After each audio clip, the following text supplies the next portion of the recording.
तो आदाब, नमस्कार, गुड इवनिंग, सत श्री अकाल। एक बार फिर आप तमाम लोगों का स्वागत है क्राइम तक की कहानी की इस एपिसोड में। उम्मीद है पूरी फैमिली अच्छी होगी। लखीम तो जय हिंद गाइस, आज आपके लिए एक और नई इंटरेस्टिंग स्टोरी लेके आया हूँ। तो चलिए सबसे पहले स्टोरी स्टार्ट करते हैं। की कहानी पर अब सीधे आते हैं। ये कहानी है 2018 की, बात है अगस्त की। 15 अगस्त आज़ादी के दौरान 15 से 20-25 अगस्त के बीच में राजस्थान के रेतीले शहर जैसलमेर, जो कि बहुत ही खूबसूरत शहर है, सैन एंड ड्यून, और वहाँ जाएं, वहाँ की शाम बड़ी अच्छी होती है। मुझे कई बार मौका मिला जाने का।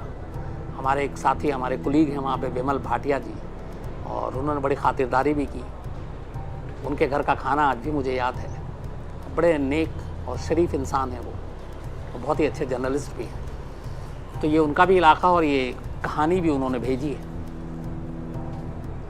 तो उसी जैसलमेर में 2018 में एक बाइक रैली होनी थी, मोटरसाइकिल रैली, और इसमें हिस्सा लेने के लिए देश विदेश से बहुत सारे बाइकर्स पहुंचे थे जैसलमेर। और उन्हीं में से एक नौजवान था असबाक मोन, जो बेंगलोर का रहने वाला था, दुबई में काम करता था। बेंगलोर, दुबई में उसकी अच्छी खासी प्रॉपर्टी, काफ़ी पैसे वाला। तो ये अपने 5 दोस्तों के साथ 15 अगस्त को जैसलमेर पहुंचता है। बाइक रैली में हिस्सा लेने के लिए उसका शौक था। वो बहुत सारी ऐसी बाइक रैली में हिस्सा लेता रहा है। जैसलमेर पहुंचने के बाद 16 अगस्त को वो अपने दोस्तों के साथ उस ट्रैक को देखने जाता है जहां पे ये रैली होनी थी। और थोड़ा उसको ये भी था कि कहीं प्रैक्टिस करें अलग चलकर। तो अपने दोस्तों के साथ प्रैक्टिस करने के लिए जाता है। थोड़ी देर के बाद असबाक अचानक गायब हो जाता है। 16 अगस्त 2018 की बात है। उसके दोस्त उसे काफ़ी ढूंढते हैं, वो मिलता नहीं है। परेशान दोस्त वापस लौट आते हैं अपने अपने होटल में। इसके बाद फिर उसकी अगले दिन तलाश होती है, वो नहीं मिलता है। अब इधर रैली शुरू हो गई, जो ऑर्गेनाइजर है सबके उनके पास नाम है, कौन कौन इसमें पार्टिसिपेट कर रहा है। अब उसमें असबाक गायब, तो उन्हें भी चिंता होती है। तो आखिरकार उसके दोस्त जब नेक्स्ट डे भी नहीं मिलता, उन्हें लगता है कि कहीं, पहले तो दिन उन्हें लगा कि शायद रेगिस्तान में कहीं भटक गया हो, बाइक लेकर दूर चला गया हो, तो रास्ता भटकने की वजह से नहीं आ पाया हो। लेकिन अगले दिन भी जब वो नहीं मिलता, तो इसके बाद उसके दोस्त जैसलमेर पुलिस में उसकी गुमशुदगी की रिपोर्ट लिखा देते हैं। पुलिस रिपोर्ट लिखकर जांच करती है, कोई फ़ायदा नहीं, कुछ सुराग नहीं मिलता। इस दौरान में 3 दिन बीत जाते हैं। 3 दिन के बाद किसी राहगीर ने खबर दी, जैसलमेर में ही बहुत दूर एक रेतीले इलाके में, रेगिस्तान के इलाके में एक बाइक पार्क है, और उस बाइक से थोड़ी दूर पर एक लाश पड़ी है। अब चूँकि अगस्त का महीना, जैसलमेर रेत बहुत जल्दी दिन भर में गर्म हो जाता है, और जैसलमेर की गर्मी बहुत ही मशहूर है, तो लाश की हालत बहुत ख़राब हो चुकी थी, और 3 दिन हो गए थे उस लाश को वहाँ पे पड़े हुए। पुलिस मौके पे पहुँचती है, लाश को उठाती है, पोस्टमार्टम के लिए भेज देती है। तब तक घर वालों को भी खबर मिली। असबाक के घर वाले बेंगलोर से भागकर जैसलमेर पहुंचते हैं। असबाक की पत्नी सुमेरा, बाकी असबाक के माँ बाप सभी आते हैं। पुलिस उनसे पूछताछ करती है कि क्या किसी पे शक है। तो कोई ऐसी दुश्मनी नहीं थी असबाक की। असबाक के जो दोस्त थे वो भी बयान देते हैं कि हम साथ गए थे, लेकिन उसके बाद वो बाइक लेकर आगे निकल गया, हमने उसे ढूंढा, वो मिला नहीं। तो पुलिस को भी इसमें कुछ अजीब लगा नहीं। जिस जगह पे बाइक मिली थी, वो बाइक सड़क किनारे स्टैंड पे पार्क थी। बाइक मतलब कायदे से खड़ी हुई थी, और हेलमेट जो था वो बाइक के हैंडल से लटका हुआ था। तो हेलमेट भी बाइक के साथ ही था, और थोड़ी दूर पे लाश पड़ी थी। तो कहीं ऐसी कोई चीज़ नज़र नहीं आई जिससे पुलिस को भी शक हो। इसके बाद खैर पोस्टमार्टम रिपोर्ट आती है, और पोस्टमार्टम रिपोर्ट में आता है कि उसकी रीढ़ की हड्डी और पीछे गर्दन की हड्डी में कुछ चोट के निशान हैं। तो ये हुआ कि शायद बाइक का एक्सीडेंट हो गया, और उस एक्सीडेंट की वजह से हड्डियों में चोट आई है, और 3 दिन तक चूंकि वो पड़ा रहा, तो भूख प्यास की वजह से उसकी मौत हो गई। पोस्टमार्टम रिपोर्ट आने के बाद और घर वाले किसी पे कोई शक जताते नहीं है, न असबाक की पत्नी, न घर वाले। तो इसके बाद वो लोग लाश को लेकर वापस बेंगलोर लौट जाते हैं। इधर चूंकि घर वालों ने भी कोई शक नहीं जताया और ऐसी कोई चीज़ सामने आई नहीं, जैसलमेर पुलिस भी कहती है कि चलो बला टली, क्या अब इस मामले की जांच की जाए। धीरे धीरे असबाक की मौत की फाइल पर धूल चाटने लगती है। वक्त बीतता जाता है। करीब 2 साल बीत जाते हैं। 2 साल के बाद जैसलमेर पुलिस को अचानक याद आता है कि एक आसपाक नाम के शख्स की मौत की फाइल पड़ी हुई है।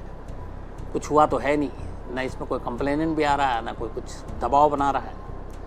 तो अब इस केस को एक हादसे की शक्ल देते हुए इस केस फाइल को बंद कर दिया जाए। जैसलमेर पुलिस ये तय करती है, जिस थाने का मामला था वो थाने की पुलिस एक क्लोजर रिपोर्ट बनाती है। क्लोजर रिपोर्ट वो होता है कि जिस केस की जांच में आपको लगता है कि कुछ नहीं मिला और अब इस केस को बंद कर दो।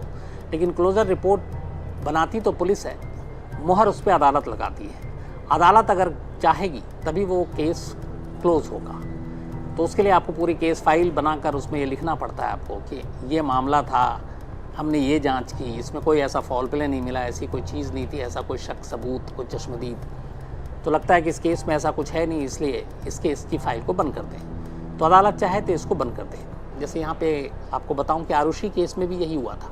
आरुषि केस की जाँच के बाद CBI ने क्लोजर रिपोर्ट दाखिल कर दी थी गाज़ियाबाद की CBI कोर्ट में और कहा था कि इसमें कहानियाँ तो बहुत कुछ हैं, लेकिन कोई सबूत, गवाह और ऐसी कोई चीज़ मिल नहीं रही है, इसलिए हमें लगता है इस केस को बंद कर देना चाहिए। लेकिन CBI कोर्ट ने CBI की इस दलील को नहीं माना और उस क्लोजर रिपोर्ट को ही उन्होंने कहा कि आप इसी को चार्जशीट बना दीजिए और मुकदमे की शुरुआत होगी। तो फिर CBI ने उस क्लोजर रिपोर्ट को चार्जशीट में तब्दील किया और फिर मुकदमा हुआ, जिसके बाद आरुषि के माँ बाप को गाज़ियाबाद की इसी CBI के स्पेशल कोर्ट ने उम्र कैद की सज़ा दी थी। हालांकि बाद में इलाहाबाद हाई कोर्ट ने दोनों को बरी कर दिया। मामला इस वक्त सुप्रीम कोर्ट में है। तो यही सेम चीज़ यहाँ पे हुई। जैसलमेर की उस लोकल पुलिस ने कहा कि अब इसको केस को क्लोज़ कर देते हैं, लेकिन केस क्लोज़ करने के लिए आपको अपने सबसे सीनियर अफसर के दस्तखत की ज़रूरत होती है, मतलब उसकी भी मर्ज़ी इसमें शामिल है। और जैसलमेर के सबसे सीनियर जो पुलिस अफसर है वो वहाँ के SP। तो उस वक्त जब ये हादसा हुआ था तब SP कोई और थे, कई स्टाफ बदले, कई पुलिस की टीम बदली। अब नए SP मिस्टर अजय सिंह जैसलमेर पहुंच चुके थे। अजय सिंह के पास उनके टेबल पर यह फाइल आती है कि इस केस को क्लोज कर दिया जाए और इस केस में ऐसा कुछ है नहीं, तो इस पर आपके दस्तखत चाहिए ताकि इसको हम कोर्ट में भेज सकें। अब अजय सिंह को सिर्फ एक दस्तखत करना था, एक सिग्नेचर, और उसके बाद ये फाइल कोर्ट में, और कोर्ट में जाने के बाद बहुत मुमकिन है कि हमेशा के लिए केस क्लोज्ड। अजय सिंह ने फाइल देखा, उन्होंने कहा चलो एक दस्तखत तो करनी ही है, क्यों ना एक बार केस फाइल को पूरा स्टडी कर लेते हैं, पूरा पढ़ लेते हैं, क्या पता कुछ इसमें ऐसी चीज़ हो जो कल को चल के अदालत पुलिस पे ही ना कुछ बोलने लगे कि आपने अपना काम ठीक से नहीं किया। तो ये सोचकर अजय सिंह जी ने यह तय किया कि इस क्लोजर रिपोर्ट पे साइन करने से पहले वो इस केस फाइल को पढ़ेंगे। इसके बाद उन्होंने केस फाइल पढ़ना शुरू किया। पढ़ते पढ़ते जब वो पोस्टमार्टम रिपोर्ट पर आए, चूँकि केस फाइल में सारी चीज़ें शामिल होती हैं, तो जब उन्होंने पोस्टमार्टम रिपोर्ट पढ़ी तब उनके कान खड़े हो गए। 2.5 साल से ज़्यादा बीत चुका था इस केस को, लेकिन 2.5 साल के बाद एक केस फाइल पढ़ रहा है एक पुलिस अफसर, एक SP, और उसे लग रहा है कि ये क्या है। पोस्टमार्टम रिपोर्ट में ये लिखा था, चूँकि केस फाइल में शुरू में लिखा था कि मौत एक्सीडेंट की वजह से हुई, बॉडी 3-4 दिन के बाद मिली, रेगिस्तानी इलाका था, पानी नहीं, खाना नहीं, तो भूख प्यास की वजह से दम तोड़ दिया सामने वाले ने। लेकिन पोस्टमार्टम रिपोर्ट, और ये वही पोस्टमार्टम रिपोर्ट है जो उस वक्त आया, लेकिन उस वक्त किसी ने ध्यान नहीं दिया। नए SP ने इस पर ध्यान दिया और पोस्टमार्टम रिपोर्ट को उन्होंने कई बार पढ़ डाला। फिर कुछ एक्सपर्ट्स से उन्होंने राय दी और उन्हें लगा कि मामला गड़बड़ है। अब वो क्या चीज़ें थी? पोस्टमार्टम रिपोर्ट में ये लिखा था कि असबाक के पेट में सेमी डाइजेस्ट फूड मिले। सेमी डाइजेस्टेड टेक्निकल वर्ड में ये है कि असबाक ने कुछ खाना खाया लेकिन वो पूरी तरह से पचा नहीं पाया और उससे पहले उसकी मौत हो गई। तो पहली थ्योरी कि असबाक की मौत भूख और प्यास से हुई है, ये गलत हो गई, क्योंकि सेमी डाइजेस्टेड फूड जिस इंसान के पेट की थैली में है वो इंसान भूख से नहीं मर सकता, भूख की वजह से दम नहीं तोड़ सकता, क्योंकि खाने का अंश अब भी उसकी पेट की थैली में है, इसलिए भूख उसे मार नहीं सकती। पहली चीज़। दूसरी चीज़ उसमें लिखा था पोस्टमार्टम रिपोर्ट में कि असबाक की सर्वाइकल वर्टिब्रा यानी रीढ़ की हड्डी और गर्दन की हड्डी में चोट है और गर्दन की हड्डी टूटी हुई थी। अब गर्दन की हड्डी टूटने का मतलब ये होता है कि इंसान एक तरह से पैरालिसिस हो जाता है उसको। वो जिंदा तो है लेकिन गर्दन की हड्डी अगर टूट गई है तो वो ना हिल सकता है, ना डुल सकता है, ना चल सकता है, ना उठ सकता है, ना बैठ सकता है। पूरी तरह से पैरालिसिस का शिकार हो जाता है। अब यहाँ पे ये है कि अगर एक्सीडेंट हुआ और ये एक्सीडेंट की वजह से हड्डी टूटी तो फिर ये इसमें कोई दो राय नहीं है कि असबाक जहाँ पे भी गिरा वहाँ से हिल जुल नहीं सकता था। लेकिन दो चीज़ें इस थ्योरी को भी काट रही थी। पहली, बाइक जहाँ पे पार्क थी वहाँ से असबाक की लाश काफ़ी दूरी पे मिली। तो एक्सीडेंट के बाद गर्दन की हड्डी टूटा हुआ शख्स, जिसकी रीढ़ और गर्दन की हड्डी टूटी हुई है, वो इतना चलकर दूर जा सकता है, ये नेक्स्ट टू इम्पॉसिबल है। जो डॉक्टर हैं उन्होंने अपनी राय दी कि बिल्कुल नहीं, वो तो हिल भी नहीं सकता। तो फिर वो वहाँ तक कैसे पहुँचा? दूसरी थ्योरी कि जो बाइक थी वो बाइक पार्क थी सड़क किनारे और बाइक स्टैंड पे थी। स्टैंड पे हैंडल पे उसका हेलमेट भी लटक रहा था। तो ये और उस पूरे बाइक पे कहीं पे भी एक्सीडेंट का कोई निशान नहीं था, ना बाइक पे कोई डेंट था, ना खरोच के निशान थे। तो सवाल ये कि जब एक्सीडेंट हुआ नहीं तो असबाक को चोट कैसे लगी? बाइक सही सलामत पार्क कैसे थी स्टैंड पर? हेलमेट समेत वहाँ पे कैसे रखी हुई थी? बाइक से दूरी पर कैसे थी उसकी लाश? इन चीज़ों ने एसपी अजय सिंह को एक पुलिसिया सोचने पर मजबूर कर दिया। उन्होंने कहा कि मामला कुछ तो गड़बड़ है, क्योंकि ये पोस्टमार्टम रिपोर्ट ही बता रही है कि ये एक्सीडेंट नहीं है, बाइक का हुलिया भी बता रहा है कि एक्सीडेंट नहीं है, तो फिर क्या हो सकता है? इसी के बाद अजय सिंह ने उस क्लोजर रिपोर्ट पर साइन करने से इनकार कर दिया और कहा कि इस मामले में बहुत सारी चीज़ें गड़बड़ है और इस केस को रीओपन करो, इसकी दोबारा जांच करो। अब जैसलमेर की जो पुलिस जिस थाने का मामला था जो निपटाना चाहती थी, उसे लगा क्या नए साहब आकर बखेड़ा खड़ा कर रहे हैं, इस केस में कुछ है ही नहीं। लेकिन पोस्टमार्टम रिपोर्ट ने एसपी अजय सिंह को कुछ और दिखा दिया था। उन्हें लगा कि इस मामले में बहुत कुछ है, इसीलिए उन्होंने अब इस दोबारा मामले की जांच के ऑर्डर दिए और तफ्तीश शुरू की। सबसे पहले पता किया गया कि 15, 16 और 17 या 18 अगस्त तक क्या क्या हुआ था, असबाक यहाँ किन किन के साथ आया था। इसके बाद उसके दोस्तों के सारे रिकॉर्ड खंगालने का फैसला किया गया। जो दोस्त थे 3, उनके बारे में जानकारी इकट्ठा की गई कि जब 16 अगस्त को यह गायब हुआ तो अभी इनकी लोकेशन क्या थी। इनके मोबाइल कॉल डिटेल्स उस वक्त के खंगालने के फैसले किए गए। 2018 में उस वक्त क्या थी। और फिर एक और चीज़ आ गई कि आखिर अगर ये एक्सीडेंट नहीं था तो असबाक मोन के घर वालों ने कोई शक क्यों नहीं जताया? उन्होंने क्यों कहा कि हाँ ये एक नॉर्मल मौत है, ये एक्सीडेंट है, इसमें कोई फॉल प्ले नहीं है? यहाँ तक कि असबाक की बीवी सुमेरा ने भी किसी पे कभी शक नहीं जताया और कहा कि हमें किसी पे शक नहीं है, एक नॉर्मल मौत है। इन सारी चीज़ों ने एसपी अजय सिंह के कान खड़े किए और उन्होंने कहा कि इनके वो दोस्त जो जैसलमेर साथ आए थे और इनकी बीवी, इन लोगों के ऊपर खामोशी से इनकी तफ्तीश करो। अब इसके बाद तफ्तीश शुरू हुई, कॉल डिटेल्स निकाले गए उस वक्त के। तो जो दोस्त थे इसके 5 दोस्तों के साथ जो आया था, उनके कॉल डिटेल्स निकाले गए। तो उस रात जिस दिन ये गायब हुआ, ये पता चला कि ये लोग होटल आए, फिर उस होटल में बातचीत की गई तो पता चला इन्होंने पार्टी की। अब एक दोस्त गायब है और बाकी दोस्त खुशी मना रहे हैं, ये बात हजम नहीं होती। सुमेरा के अब कॉल डिटेल खामोशी से निकाले गए उस वक्त के।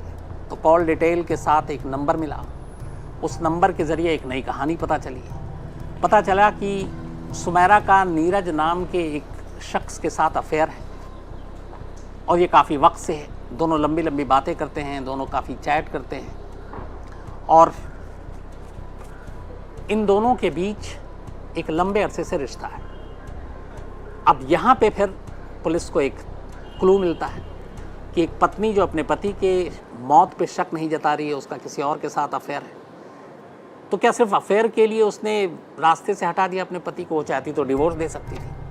अब पुलिस ने असबाक के माँ बाप और असबाक के भाई बहनों से पूछताछ करने का फैसला किया।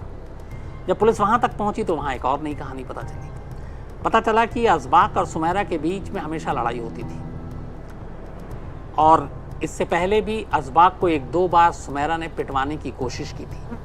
अब पति पत्नी के इस रिश्ते का सच सामने आया तो फिर और भी मामला गहराया। बट ऐसा क्यों? तो पता चला कि असबाक के बहुत सारे प्रॉपर्टी थे, दुबई में भी, बेंगलोर में भी। सुमेरा जो है, उसका इश्क था नीरज नाम के एक शख्स के साथ। वो चाहती थी कि नीरज के साथ शादी करे, लेकिन वो असबाक की प्रॉपर्टी को भी छोड़ना नहीं चाहती थी। वो चाहती थी कि कुछ ऐसा हो कि असबाक की सारी प्रॉपर्टी की भी उस पर उसका हक हो और नीरज भी उसकी ज़िंदगी में आए और असबाक उसकी ज़िंदगी से निकल जाए और ये सब कुछ बड़ा स्मूथली और प्लानिंग के साथ हो। और बस इसीलिए सुमेरा ने एक साजिश रची। उसे पता था कि असबाक को बाइक रैली का बड़ा शौक है। इसी दौरान में असबाक ने एक दिन घर में जिक्र किया कि जैसलमेर में एक बाइक रैली है, जगह भी बहुत अच्छी है, रेत है और उस रैली में हिस्सा लेना चाहता है। यहीं से सुमेरा ने प्लानिंग करनी शुरू की और उसने जो असबाक के दोस्त थे उनमें से 3 दोस्तों को अपने साथ मिलाया। उसने कहा कि देखो, तुम लोग भी रैली में जाओ और वहाँ जाकर असबाक का कत्ल कर दो और मैं तुम्हें इतने पैसे दूंगी। कई लाख रुपए की सुपारी में ये डील तय हुई और इसके बाद तय प्लान के मुताबिक असबाक जो है वो जैसलमेर आता है अपने 5 दोस्तों के साथ 15 अगस्त को। 16 अगस्त को लोकेशन के नाम पर उसके 3 दोस्त उसके साथ जाते हैं और प्रैक्टिस के नाम पे उसे बहुत दूर ले जाते हैं और सुनसान जगह मौके पे देखते ही तो दोस्त सब अपने अपनी बाइक पे थे। एक जगह बाइक रोकते हैं, एक दोस्त पीछे से आता और एक लोहे की वजनी चीज़ से असबाक के सर के पीछे गर्दन पर एक ज़ोर से हमला करता है। गर्दन की हड्डी टूट जाती है। इसका दूसरा वार करता है उसकी रीढ़ की हड्डी पर। असबाक वहीं गिर पड़ता है। गर्दन की हड्डी टूट चुकी थी, न वो हिल सकता था न डुल सकता था। इसके बाद ये दोस्त उसको उठाते हैं और उठाने के बाद रेगिस्तान के टीले के पीछे ले जाकर डाल देते हैं। बाइक को उसकी वहीं सड़क किनारे पार्क कर देते हैं, हेलमेट वहीं लगा देते हैं और फिर वापस चले आते हैं और अगले दिन पुलिस में उसी की गुमशुदगी की रिपोर्ट लिखा देते हैं। वो सारी चीज़ें करने के बाद लौट तो आते हैं, लेकिन मोबाइल जो है वो सब अपने साथ लेकर गए थे और इसीलिए जिस जगह से लाश मिली, पुलिस ने जो सारे कॉल और ये डिटेल इलेक्ट्रॉनिक सर्विलांस के ज़रिए पता किया 2 साल पहले का, वो लोकेशन उसके आसपास ही दिखाई दे रहा था।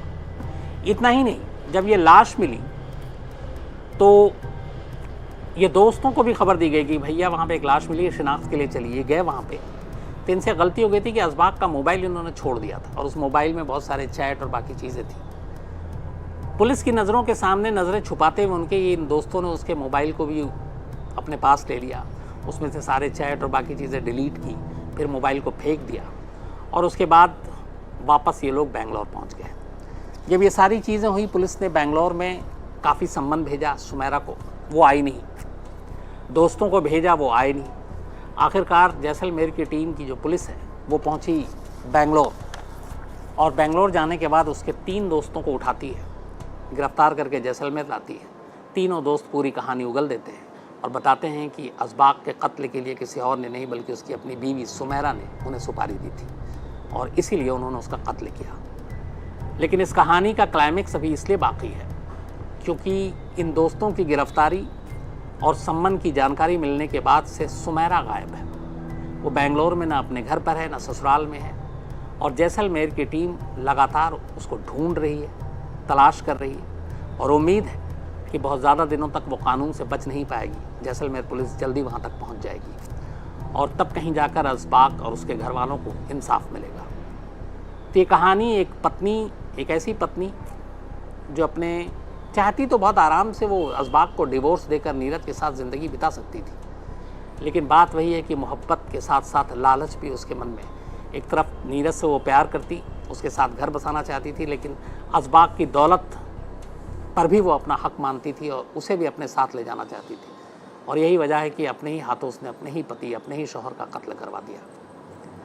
और कमाल की बात यह है कि एक ऐसा केस जिसकी क्लोज़र रिपोर्ट पे बस एक दस्तखत चाहिए था, आखिरी सिग्नेचर, और उन एसपी अजय सिंह ने दस्तखत करने से पहले उस फाइल को पढ़ने का फ़ैसला किया और फिर ये फैसला ऐसा हो गया कि पूरी कहानी पलट गई और करीब 2.5-3 साल से एक रेगिस्तान में दफन एक कत्ल का राज ज़माने के सामने आ गया।